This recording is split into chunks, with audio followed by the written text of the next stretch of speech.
દાદા આધુનિક એમ્બ્રિયોલોજી એવું કહે છે કે જયારે કન્સેપ્શન થાય છે ત્યારે ક્રોમોઝોમ જીન જે રીતે ગોઠવાય છે એ રીતે બાળક પેદા જ થવાનું. એ પછી ટડકાવનારું પેદા થશે, ગભરાનારું પેદા થશે, પ્રેમ કરનારું પેદા થશે, એ નક્કી થઈ જાય છે કન્સેપ્શન વખતે. તો પછી આપણું કરતા પણ ક્યાં રહ્યું? એમ કે છે કે આધુનિક વિજ્ઞાન એવું કે છે પેલી જીન્સ ની થિયરી છે ને તે જયારે છે તો ગર્ભમાં આવે છે અને એનું જે પિંડ થાય છે તે વખતે જે એમાં ક્રોમોઝોમ્સ ને જે હોય છે તે એવા પ્રકારના જીન્સ એમાં હોય છે કે જે એમાં નક્કી થયેલા ગોઠવાઈ જાય છે કે આ બાળક આવશે તે છે તો ગભરાઈ બીકણ આવશે, આ બાળક નીડર આવશે, આવું બધું એમાં પહેલેથી નક્કી થઈ ગયેલું હોય છે. તો પછી એમાં કરતાપણું ક્યાં હોય છે? એમ હા, તો કરતાપણું નથી હોતું, કરતાપણું હોતું નથી, પણ બહાર સંજોગો એવા બાંધે છે ને. અહીં આવ્યા પછી જન્મ થયા પછી જુએ છે તે નામ એ નથી હોતું ભાઈનું. આ ત્યારે હોય છે કે નામ જેવા હોય છે તદ્દન નેકેડ હોય છે, દિગંબર જ હોય છે. દિગંબર થવાની જરૂર નથી. શું થઈ ન જાય પછી શ્વેતાંબર થાય. પછી શ્વેતાંબર થાય. પહેલા દિગંબર હોય છે પછી શ્વેતાંબર થાય છે. દિગંબર થવાની જરૂર, દિગંબર થઈ ન જાય. શું કહ્યું? પણ દાદા હમણાં તો આપે કહ્યું પૂર્વભાવનું પણ કેટલું લેતો આવે છે ને જીવ. આપે કહ્યું ને હમણાં કે પૂર્વભાવનું પણ લેતો આવે છે જીવ, જીવ લઈને આવે છે. મારું કહેવું છે કે આ આખી જિંદગી પરીક્ષાના પરિણામો જ બંધાય છે. શું બંધાય છે? જે પરીક્ષા આપી છે તેના પરિણામો જ બંધાય છે. આખી લાઈફ કામ ગર્ભમાં આવ્યો ત્યાંથી છેલ્લા સ્ટેશને જાય છે, નનામી કરે છે ત્યાં સુધી બધું ફરજિયાત છે. આ લાઈફમાં જે જે મન વચન કાયાની બધી ક્રિયાઓ થઈ રહી છે એ બધી ફરજિયાત છે. તેમ તમે કરી રહ્યા છો, ફરજિયાત છે. ફરજિયાતમાં શું તમારે કરવાનું હોય? કરવાની વાત નક્કી જ છે. ફરજિયાત છે પછી કરવાનું શું હોય? પછી રડવાનું નથી ને. ફરજિયાતમાં શું રડવાનું? અને મય અંદર છે તે તમારું ચાર્જ થયા કરે છે, આ ડિસ્ચાર્જ થયા કરે છે ફરજિયાત. અને અંદર ચાર્જ થયા કરે. એ ચાર્જ જો તમારું સીધું થઈ જાય તો કામ થઈ જાય, અને ચાર્જ બંધ થઈ જાય તો મુક્તિ થાય. દાદા સાહેબ એમ કે છે કે બધું જો દાદા ફરજિયાત છે તો પછી દાદા પાસે આવવાનું પણ પ્રયોજન શું?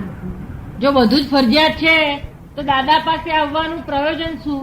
બધું ફરજિયાત હોય. આ ફરજિયાત થી આવ્યા છો, આ હું ફરજિયાત થી આવ્યો, આ હું ફરજિયાત થી આવ્યો, ફરજિયાત થી આવ્યો છો. આમાં પ્રયોજન શું થશે? તેમાં ચાર્જ બદલાશે.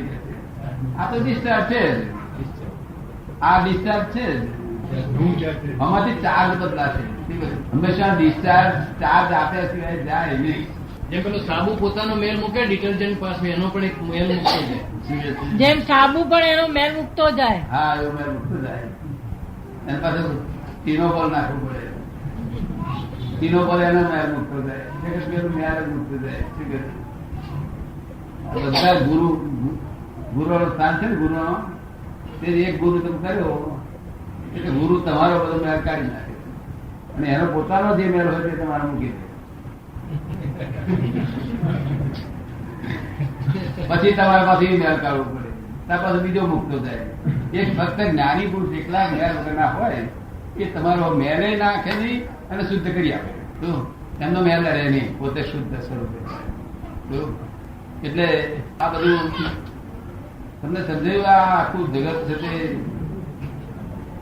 આખું જીવન કેવું છે તે કેવું મેં કહ્યું? ફરજિયાત આ ફરજિયાત જીવનમાં લોકો શું કે છે? ભણેલા માણસો, એક ભણેલો વકીલ હતા મોટા, છોકરાને મેં દેવું કરીને તને ભણાવ્યો છે, મેં ગમે તેમ પૈસા કરીને તને ખર્ચ કરી ભણાવ્યો છે, અને તું આવો લવાડ નીકળ્યો, મારી કિંમત તું રાખતો નથી. પછી મેં વકીલને મેં કહ્યું ધીમે છે આના હારું પ્રકાશ મળ્યો છે. આ છોકરો મળે નહીં, હમણાં બોલશે કે તમને કોને ભણાયા હતા?